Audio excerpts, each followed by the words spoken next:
Hi, everybody. It's as always, we'll just let everyone sort of join onto their Zooms there. I can see lots of people connecting to audio.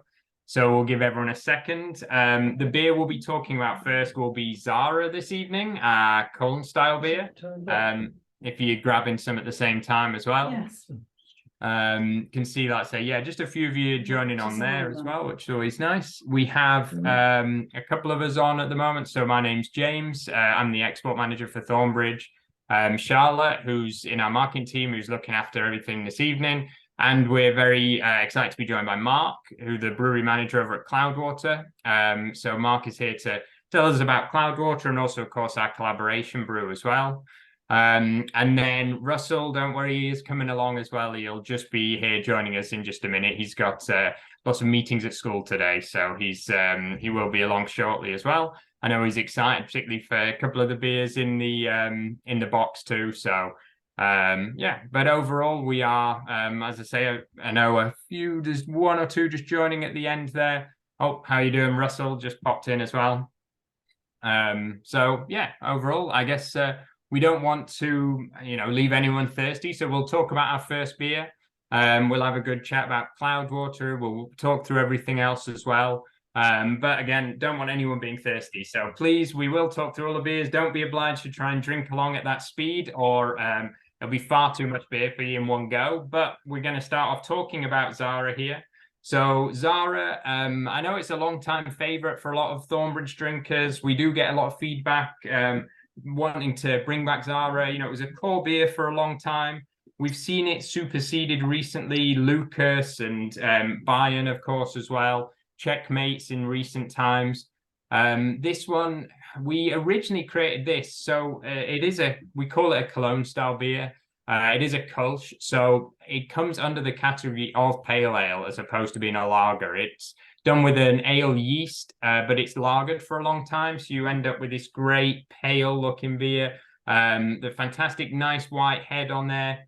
You get that little sort of like bready malt coming through as well, and it drinks really well. And what happened, we actually had a couple of pubs and needed a lager style ale effectively to go on the bars that we could use as to really, I suppose, reach across and bring people in who are going to be drinking ales and lagers. It was one of our first runs at having our own pub as well. And we needed something that fit the bill. It was right in the middle. It wasn't going to scare anyone off. It was going to be really attractive to people generally. So we ended up brewing a Kolsch called Zara. And the name for this one came along from Tristan Zara, who was a founder of Dadaism. And we had one of our other pubs in Sheffield at the time. We opened a couple quite early on, and the other one was called Dada, named after the art movement. There was lots of art around the pub. It was linked with a lot of the art places in Sheffield as well. So that's where the original name came from for Zara. We get lots of odd pronunciations, as you can imagine, with the TZ on there as well. In Sheffield, it is Zara. However, we managed to get over that, and we had it as a nice core beer for a long time. And that demand was coming in for it to be back. So we're very excited to put it into 330ml cans for the first time, and just have it as a great, really easy drinking, fantastic beer in the range. It was voted a couple of times at the World Beer Awards. It was the best Kolsch in the world. I remember being at the brewery when we did this. This must have been 2012, 2013, and actually got a phone call from RTL from Germany, a TV station, and they had heard about, this British Kolsch winning best Kolsch in the world. So they called us up, asked for some samples, and they went out and they did a blind taste test around Cologne with samples of local Kolsch's and of Zara as well. And they told me it did win. We actually had beaten it in its own town, but mysteriously, I could never get the footage. I called them back. I asked for it. Something had happened in the news, and so they couldn't show it apparently, and all this sort of stuff. But yeah, I called them a couple of times, emailed them, sent some chasers, and they told me they could not send me anything of it. So I took it with pride. We were very excited to do it, and if no one ever sees it again, it was, sad, I suppose, but at least we did that. So it's a beer we've had for a long time with lots of stories. And at the end of it, just a fantastically drinkable, just go-to beer, really, at 4.8%. It's got a nice ABV to it, a really good body. It's loved by a lot of people at the brewery, as well as we know people in beer club and elsewhere as well. So yeah, hopefully everyone's enjoying the Zara as a bit of a kickoff as well there. There's a few people in the chat. Please feel free to send us a bit more on yourselves, what you're doing, what you're up to, what you're drinking, as always. Joining from the van there, Tina, as well. So very impressive there. So well done. I've been to the tap too, so I'm sure Russell looked after you earlier on today. But as we talk through the beers, oh good, I saw a thumbs up there, so that's always good. As we talk through, we will go in ABV order as usual, just to kind of ramp up. So our last beer will be the Cloudwater Collab Kinder, but we certainly don't want to have Mark on here and not hear all about Cloudwater. So we thought we'd hear about the brewery and things first, talk through a few more beers, and then we'll ramp up towards our Kinder collab there. But Mark, if you don't mind, I know everyone knows Cloudwater, of course, world famous. However, it's always fantastic for people on here to hear about the brewery from the horse's mouth, really. So would you mind telling us a bit more about Cloudwater from, your perspective, your point of view, the bit of the history and things? Yeah, sure thing. I'm always the worst person to do like a history of Cloudwater. But I have been there a while, so I started. I've been over 8 years now. I joined a couple of months after we started brewing. So I haven't been there from the very beginning, but pretty close to it. So we've been through a lot of different beers, and yeah. So I mean, you've probably all come across our beers before. We've always tried to make a very wide variety of styles, kind of similar to Thornbridge. Obviously, we're kind of known for certain styles these days, like hazy IPAs and double IPAs and things like that. But we've historically made all kinds of stuff, everything from a whole bunch of classic German style lagers, like again, similar to these ones, and then all the way through to big imperial stouts, mixed fermentation beer. We've got quite a big barrel program where we do a bunch of both wild beers and also barrel aged stouts and things like that. And yeah, I don't. There's pretty much no style of beer we haven't really had a crack at, which is always good fun and keeps it interesting for me. Having to come up with new beers all the time, which is very exciting. We didn't have a core range for a very long time, so only really last year did we sort of switch over to more like having a core range, which is currently about 5 beers, but we might change that a little bit. Previous to then, we had generally just made new beer all the time, which was interesting but intense, and the market's definitely changed quite a bit for us in terms of what people really want these days is less new things all the time and more like something that's super reliable and high quality. If you don't have you've got a limited a budget and time to go to the pub, you want to be able to get something that is going to be good rather than risking it on the next whatever random new double IPA or triple IPA you've come across. Also with the new duty changes since August this year, the super high ABV stuff has definitely a trickier one to do and sell. So we used to make quite a lot more triple IPA. Well, I would say a lot more, but maybe more frequently we do now triple IPAs and imperial stouts that are at 10%. But now they basically cost us about twice as much in tax as they used to. So it's very painful to put those out there. I think we'll do little bits of them, but they're a harder sell than they used to be. So yeah, I don't know if that's a very good explanation of what we do at Cloudwater. If anyone's got any questions, please do ask, because I'm always happy to, probably better at answering questions than I am just giving a summary off the top of my head.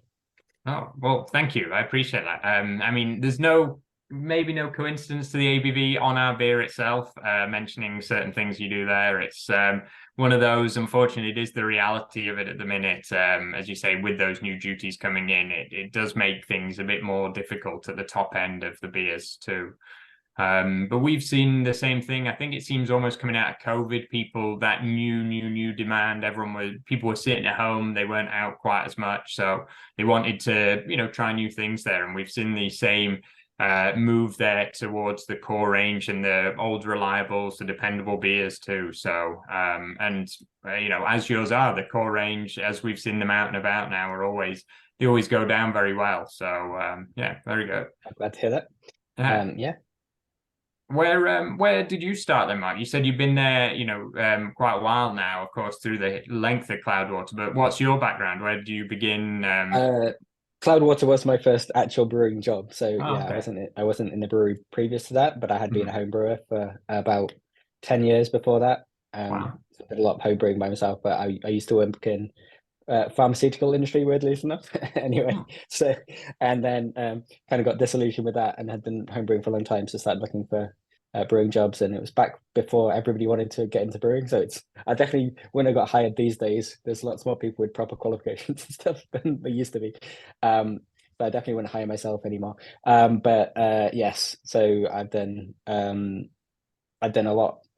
Just built my own brew kit and made a lot Wow. of beers at home, and then I've done pretty much every single job at Cloudwater, and so I know how to do everything, which is nice.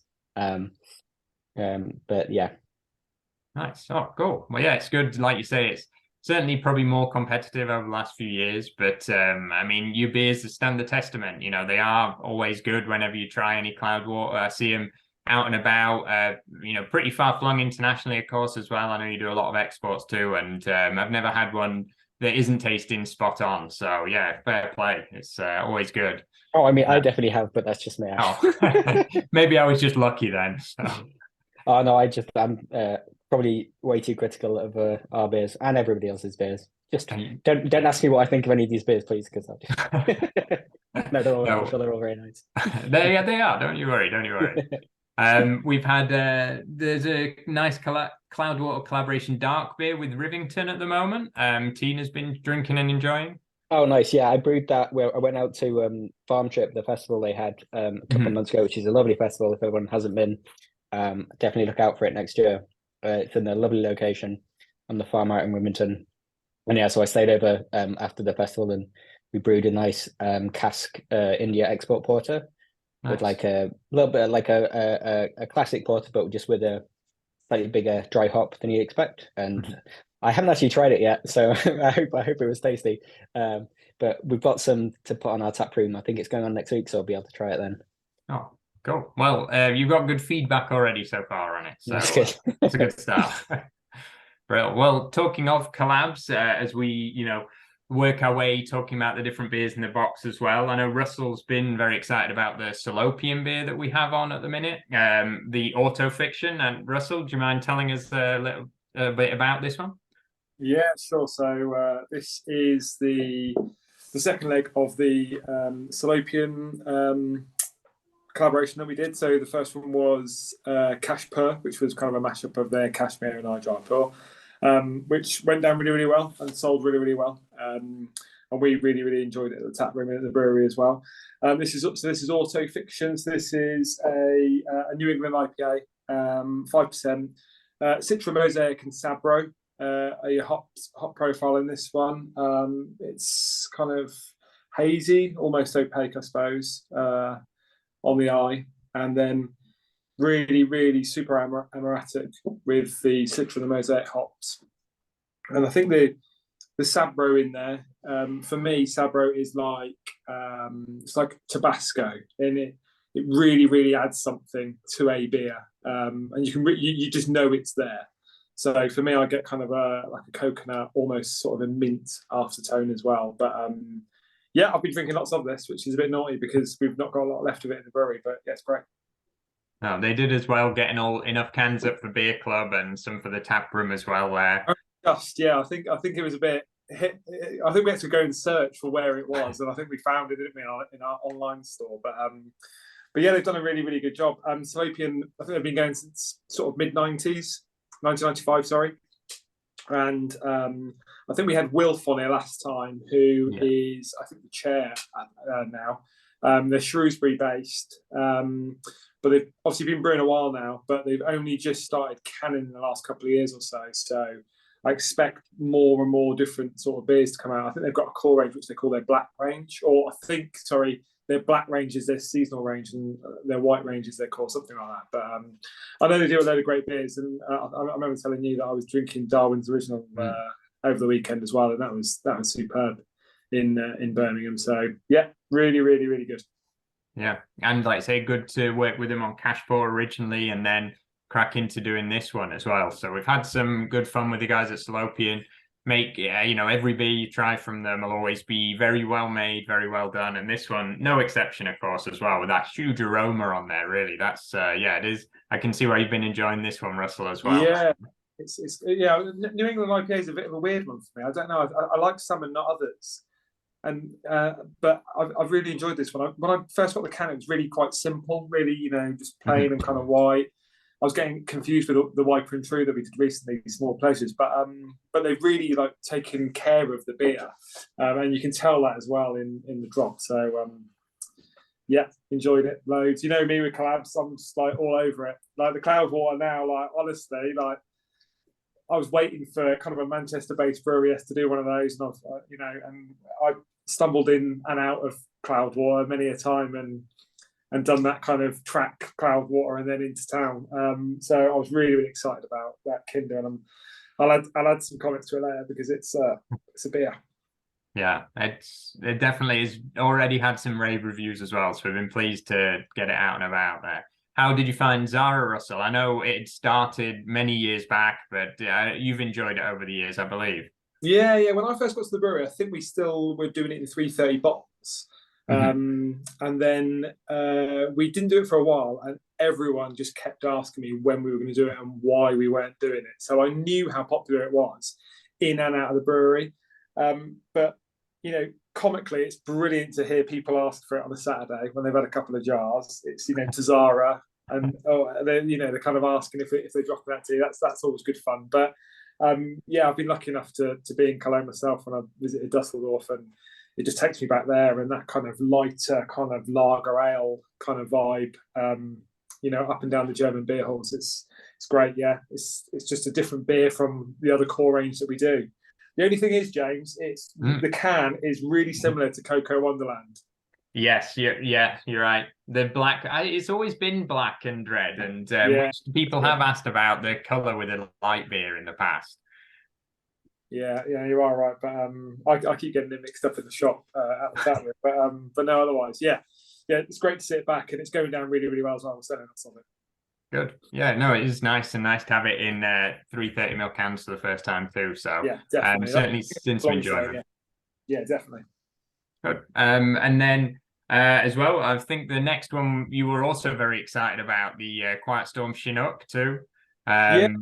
As one who's very up and down with the Quiet Storm series, I think maybe it's fair to say you like some, not others, but that's how it should be with the single hop beers. Yeah, I don't like some of them, and I do make my feelings known because the brewers do tell me when we burn their pizzas. So I do say sometimes when they, when they're sticking Goldens in it, I'm like, what are you doing? But no, Chinook. I'm a huge Jaipur fan, so West Coast kind of. I don't know, I suppose sort of that kind of pine, tutti fruity, grapefruit kind of thing. That's kind of me all over. And I love it. Really, really soft on the mouth. It's just great. So good. We've had Cascade now, we've had Chinook, and then we've got another one coming now, which is just an absolute belter as well. So at the moment, I think the Quiet Storms are just absolutely flying. And do you know what? With the Vista and the Tradition as well, which were the two previous ones before that, I thought they were really good as well in terms of a lager feel. So I'm all right with Quiet Storm at the moment. I feel like we're finding our way again. I'm happy. So happy man with Chinook. Yeah, it's great. Good, and it should be hop dependent. That's how you feel about them. To then at least you can tell that difference as well. So that's what we hope for, isn't it? It's we sell them in 6-packs in the shop. We pack them up, we pre-pack them, and then we just tell customers because they kind of say, why are they all the same? Why are they all different colours? And we explain that they're all a single hop variety. And I know a lot of breweries are doing it now, but it's just honing your taste buds into kind of what you like, so that when you might be in a tap room or a beer house or wherever you are next time, you can not only do you like a hazy beer, not only do you like a West Coast hazy, but you like a West Coast hazy that's got Chinook and Citron or whatever it might be. I think it's just tuning your taste buds and just learning about it. So I think it's great, really, really good. Yeah, they do look nice. Those 6-packs you do with the colorways as well. I like that. Yeah, I mean, if you'd stop selling them abroad, it'd be really helpful because I'd have more in the shop to sell to customers. But yes, we're trying our best. Don't worry. We'll keep the competitions going, Russell. It's fine. I see Tina's buying it from you though in the tap room there with the Quiet Storm cans. I saw there a second ago too, so which is good. But yeah, so overall, again, it's just fantastic to have. Like I say, I think that difference, the opinions, that the ability to talk through those styles and hops and think a bit more about them as well. But Chinook for me too is that classic C hop from many great beers back in the day, and still nowadays it certainly holds its own, I think too. Yeah, definitely. Yeah. And then as we just talked about the collab with the Salopian, I was wondering, Mark, we often like to know if you've got any sneak peeks you could give us of anything coming up, any collabs or any new beers that we should look out for.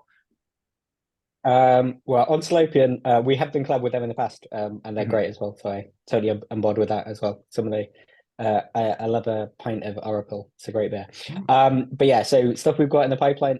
We've started reading a long time ago with a series of double IPAs called the V series. And we've just started doing that up again. So the one we released a couple of months ago was with Other Half, brew from New York. And then we've got one we just brewed earlier this week, which is a collab with another brewery who we haven't mentioned yet, so I'm probably not allowed to say. So I'm not going to spoil it. But it's a brewery we've never worked with before, an international brewery, which was very excited to brew with, and it's going to be a very, very silly beer. So it should be interesting. It's got a lot in it. So, now we'll keep an eye out for that then. I assume on your socials and everything else, we'll see that. Yeah, it should be out in about 3 or 4 weeks, I think. Okay. Oh, a good teaser there. I like that. Yeah. Well, if we of course always normally I would just explain everything, but I've been told by our marketing people that I'm not allowed to talk about it until it comes out because they've got this whole social media thing planned. Well, it's worked quite well because now you've teased enough. We'll definitely all be eyes peeled, ready to go for it. So thank you. I'm intrigued. And then and you're bringing back the V series as well. So lots of fun stuff to look out for. Nice, fantastic. Yeah, it's always, like I say, we like to hear about that. There's lots of big beer fans on here who, as I say, they'll know Cloudwater well, but be certainly all looking to keep an eye out for new things coming through the pipeline as well. On the opposite end of the scale, we've just done a bitter with Behemoth, who are a tap room in Manchester, and they've got a series of beers called Drinking Beers that they've done with collabs with different people. So we did it is like the most traditional English bitter. Although, well, it's not. It's got American hops in it, but it's very much on the traditional end for us of the style. But I think it's still a nice beer. So if you see that, it's worth a try. Nice. And what's in it? Drinking with? It's called Drinking Beer. Oh, Drinking Beer. Okay, perfect. Because I know Behemoth, of course, an institution really, but yeah, I'll keep an eye out for that one as well. It's always nice to see, guys like yourselves, fantastic cutting edge breweries doing those traditional British styles too. It's always enjoyable. Yeah, I mean, when they're done well, they're some of the best beer in the world. So, why not? Yeah, no, fair play. Well, it's not quite a classic beer. We got slightly darker on our next beer that we have in the box here as well. This one we go towards the amber. So if anyone's got the Kings Canyon there, this is the 4th beer in the box this month. Kings Canyon US hopped amber ale. For anyone who enjoyed Sequoia, the name's a little bit of a nod towards that one. So Kings Canyon is a national park over in the US, home to the largest sequoia grove in the world. Sequoias being those huge trees that you see if you've been before, or if you get the opportunity to go, or give them a Google as well. They are, I mean, even just through the computer, you can get a feel of the size and the scope of them. So when we first named Sequoia many years ago, a favorite of ours, we've done General Sherman, which was a huge Sequoia. And so we wanted to, while we were doing a big US hopped amber ale, we thought we'd keep that name kind of a bit of a theme there as well too. So we went with Kings Canyon, and this one, I'm a big fan of these sort of styles, the red ales, the ambers. We've done Colorado Red in the past as well, where you get that big, beautiful kind of malt base that allows you get that caramelly, there's a little sweetness in there, more so than you'd maybe get with a straight IPA, but then you still get that big citrus juiciness from the hops as well. And at 6.5, it's a really nice, like enjoying, sipping, just really working your way through beer for me, I think I've already, of course, tucked my way into one of these last weekend, and just really sat and enjoyed it, sitting out, wishing I could be in the garden. Sheffield, of course, didn't have the best weather over the weekend, so sat inside, but still much well enjoyed as well. So hopefully people enjoy it as a little bit of a difference from the others. You can see it's got that really nice kind of light mahogany brown on there. With these bottle conditioned beers, as always, you get that nice tight head on there with all those bubbles coming through. So it is that extra conditioning within the bottle itself, just to give you that extra body on the beer too. So the carbonation is going to be, you can see, maybe see in my glass here, I've got it nucleated at the bottom. There's those bubbles coming up, but it's still much softer than some of the sort of canned beers that we have as well there. Just gives you that big mouth feel, especially with that 6.5. So there's a great kind of chewiness for me. But it's not overly cloying at all, not too much. It keeps that balance really well, which is always dangerous for 6.5%, but a fun one for me, certainly in the box here too. Russell, how did you find this one, the Kings Canyon? Yeah, dangerous at 6.5%. Yeah, we had it on a cask as well. So I think that when you go to cask, it's even more dangerous because I don't think you can, it doesn't taste as strong. But yeah, I'm a huge fan of Colorado Red and Sequoia. Mm-hmm. So yeah, when we did this kind of amber sort of virgin on red kind of ale at 6.5%, right up my street as well. So yeah, really, really have enjoyed this one. Really, really good. Yeah. Good. I think it's one of the first Synchronicity I think we've done that's quite a bit stronger as well. We did obviously the summer and the springs, the Hirundos and the Heliolators that were kind of at 4.5 and 5. So yes, it's great. Yeah, drink less of it, but yeah, brilliant beer. That's good. Yeah, and Jenny and Colin there had the Kings Canyon at the Colmore last Friday. Nice malty, floral and piney. Yeah, perfect. And enjoying it with pizza as well. Tom was in Kings Canyon last year. Oh, fantastic. Yeah, really good place to never been. I've seen some of the big sequoias there. I've never been to Kings Canyon, so it looks absolutely stunning. And then you've got the Stumpy with a whiskey barrel aged double scotch. Oh, well done. That's a good Thursday night beer there. And Tina enjoying the Kings Canyon there as well. Lovely color and lots of flavor. So that seems like a bit of a winner so far. I think it's big, bold, it's got lots going on in there too.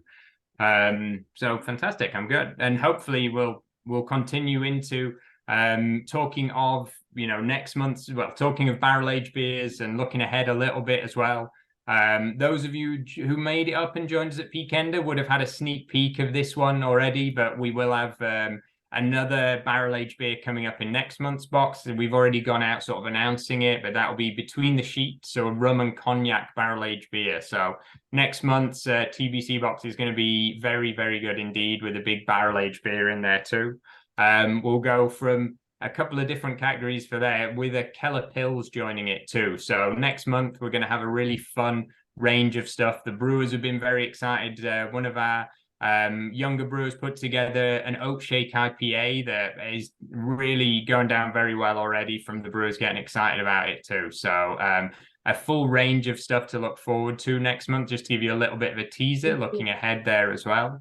But the big beer really at the of the 5 that we have here, I know hopefully people have tried this one already. Again, as I say, I've already tucked into one of these myself and just made sure I work my way through it too. But this one, the Kinder. So Mark, do you mind telling us a little bit about it from sort of the Cloudwater side, from working on this? I know you and Dom and our brewing team were working on the recipe and everything else. Yeah, sure. So yeah, it's obviously a New England style double IPA, but we were trying to do there's been a lot of in recent years, there's been a lot of hype, I guess, or a kind of a interest in flavor compounds called thiols. So these are kind of flavors you get in classic New Zealand white wines, for instance, Sauvignon Blanc and things like that, and Rieslings. And there's just a lot of white wines have this flavor. The flavor doesn't actually come from, like, it's not already in the grapes itself, but it's a byproduct of fermentation. And people have been looking to kind of get those flavor profiles in beer. So there are these things called thiols, and they're basically sulfur-based compounds, but some of them are not nice. So you get some hop flavors in beer that are sulfury that you don't want. And things like there's a classic one called the Captain, which basically smells like toilet kind of odors, which you definitely don't want. But then there's some really nice ones which are far more tropical fruit, like passion fruit, mango, lychee, those kind of aromas and flavors. So those are the ones we're looking for, not the other ones. And there's generally a couple of ways of doing that. You do get some in hops to start with, but they're very low percentage by themselves, but there's quite a lot which are bound up and again have to be released in the same way as they are in wine. So one way doing that is via the yeast. Now, most brewing strains don't tend to do this, but there's been a trend in America. One of the annoying things about being in the UK/EU, depending on your political position on this, but is we're not allowed to use genetically modified yeast. And some of the most interesting stuff that's happening in brewing at the moment is through people using CRISPR and other genetically modifying techniques to alter very specific genes in yeast and either add flavors in that they want to get or take flavors out that they don't want to have. We're not allowed to use those, sadly, but there's other ways of making interesting yeast, things like hybridizing yeast, where you basically take you take a couple of yeast strains that you like certain characteristics of and essentially breed them together to get results you want. So the yeast strain we used in this is basically one of those that's been hybridized and selected from a bunch of different strains to get some of these genes which release these thiol compounds, which give you this really nice sort of tropical fruit flavor.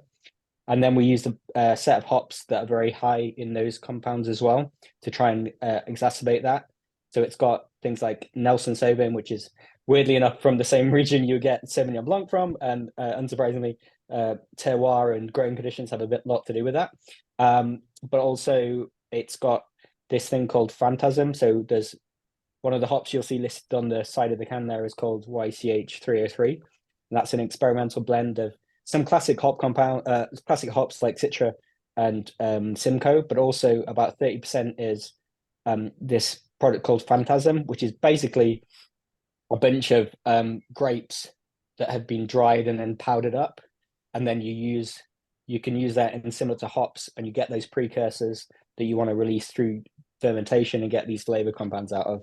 So basically we're using the yeast and these hops to try and get a super tropical fruit expression, which I think has worked really well. I mean, like, I don't know what other people think, but I think it's got a really nice tropical fruit flavor to it, which is what we were aiming for. And then the rest of the ingredients were basically very similar to our kind of classic double IPA. Ingredients are very heavy on oat and protein malts to try and get a bit of a haze in there again, and softness and body and things like that. But yeah, that's my brief explanation of the beer.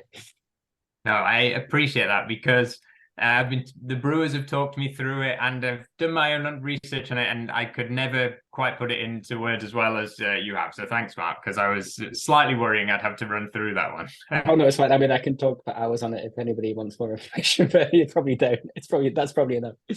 No, it's fantastic. I mean, of course, as I mentioned, everyone on here is a beer drinker. They love learning about the stuff as well, especially the yeast and the different hops and everything else as well in there too. So, and these are all obviously very modern sort of things. As you said, this is from Yakima Chief. I know there's the HBC ones as well that come through too.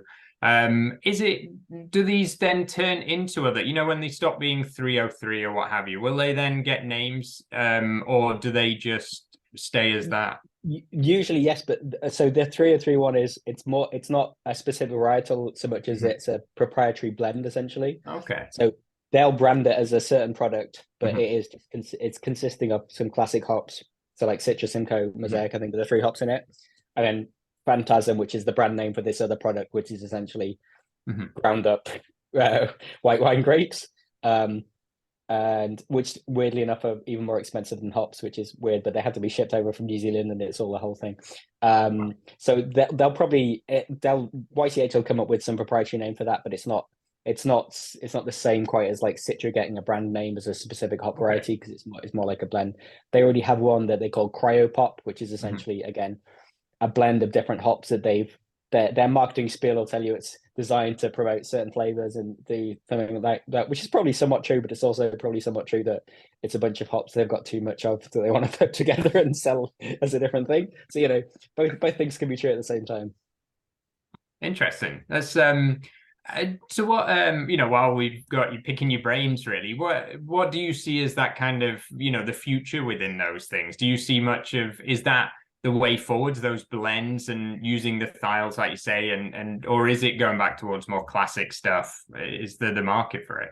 I think the reality is it's one of those things that it gets a lot of attention and people do loads of experiments and stuff with it. But at the end of the day, what it's going to end up being is just another like ingredient in the kitchen to put into something when it's appropriate.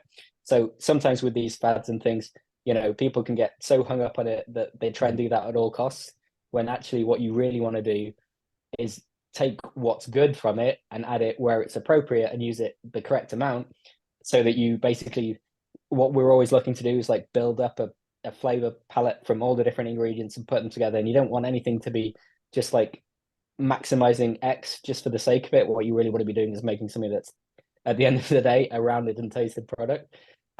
So it's always cool to have new tricks and techniques and ingredients that are part of that process.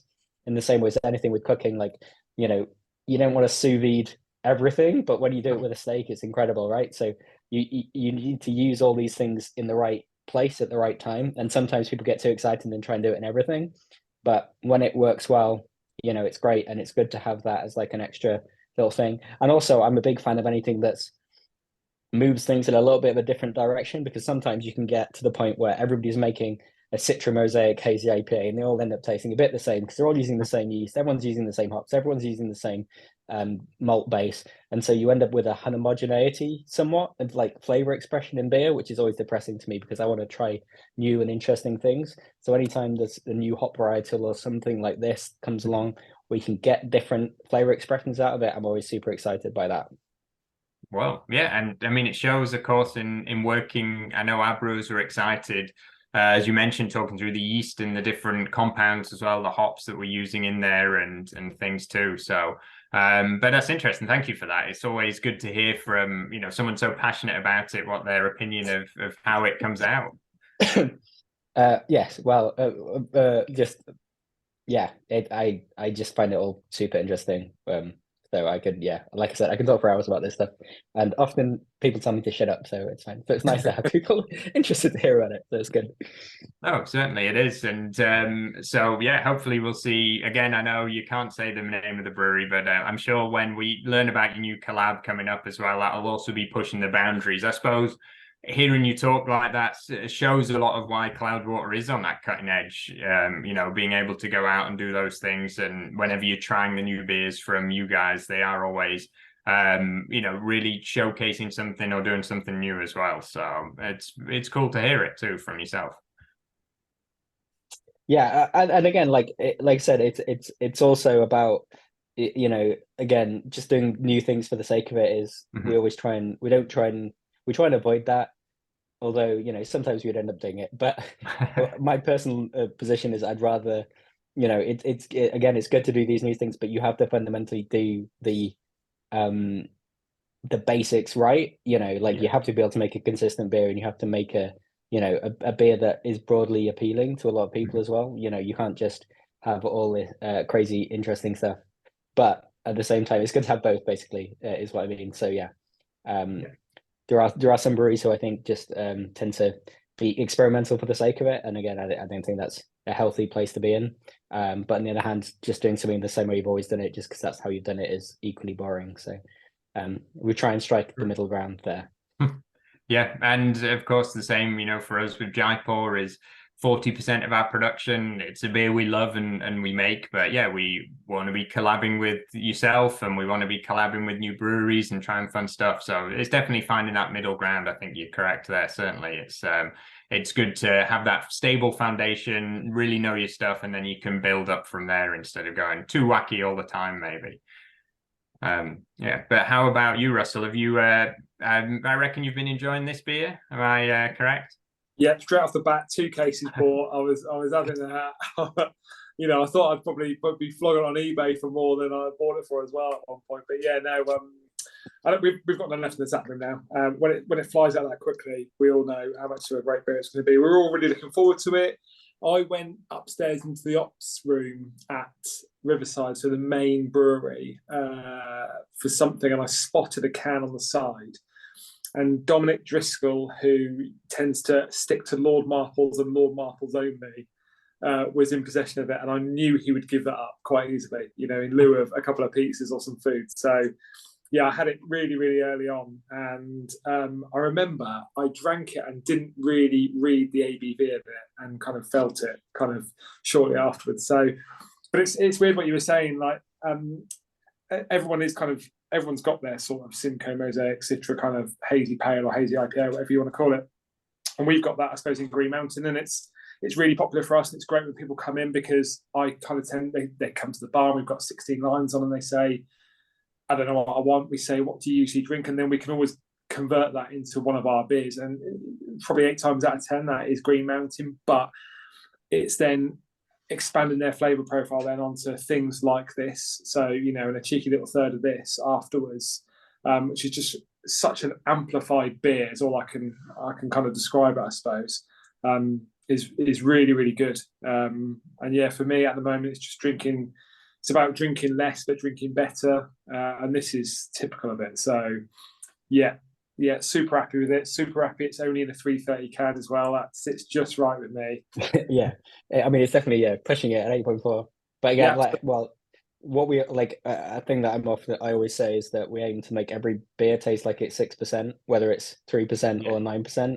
You really want to, like, 5 to 6% is that the thing you want people to think that they're drinking is, because that's like the sweet spot.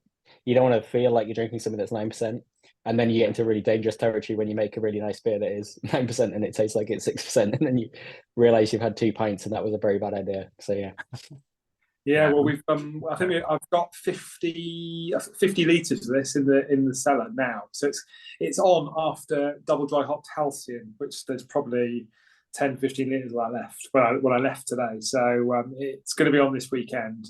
We're all really, really looking forward to it, and we think it's going to fly out as well. It's always dangerous when this kind of beer comes on at the weekend as well, because we start seeing stag parties and other parties coming in, and they don't really sort of appreciate it as much as some others. So we kind of take it off and we hide it for a little bit until Sunday comes along again. You know, we're a bit like that, but yeah, can't wait for it to taste like draft as well. It'd be great. No, definitely it's just been a fun collab. I know our brewers have very much enjoyed it. Dom Driscoll, of course, anything Manchester, he's already on board straight away, and he was very excited. Dom Driscoll is one of the best people in brewing, in my opinion. He's fantastic, so you're lucky to have him. Yeah, no, definitely, I'd agree. He very much enjoys doing it, and I know he was very excited working with yourselves as well, as all of us were too. So been quite a fun one. The 330ml, yeah, for exactly that reason, as you mentioned, Russell. We thought, you know what, this probably needs to be a beer that's in those slightly smaller cans for this at 8.5%. More of a sipping and enjoying it as well. And it seems so far from the feedback, people have been doing it too. So, well, thank you, Mark, for joining us for it and putting the beer together. It's been very successful. So thanks for having me, and it's tasting really good. I'm really happy with it. Good, cheers. Well, yeah, I think that of course rounds us through the whole range of the beers this evening. As I mentioned, there's going to be some big fun ones coming in November's box as well. So keep your eyes peeled. If you haven't seen it on socials yet, we have announced them. It should have gone into your emails too. Of course, thank you again for joining us all this evening. Particularly thank you, Mark, for taking the time, coming down, telling us, and again, showcasing that passion as well. It's great. We will be keeping an eye out for this secret collab you've teased. So very excited for that. But yes, and thank you, Russell. Thank you, Charlotte, for looking after us as always. Hope everyone enjoys their way through the rest of the Kinder this evening, and enjoys the weekends too as well. So thank you all guys for joining us, and see you all next time. Cheers. Thank you very much.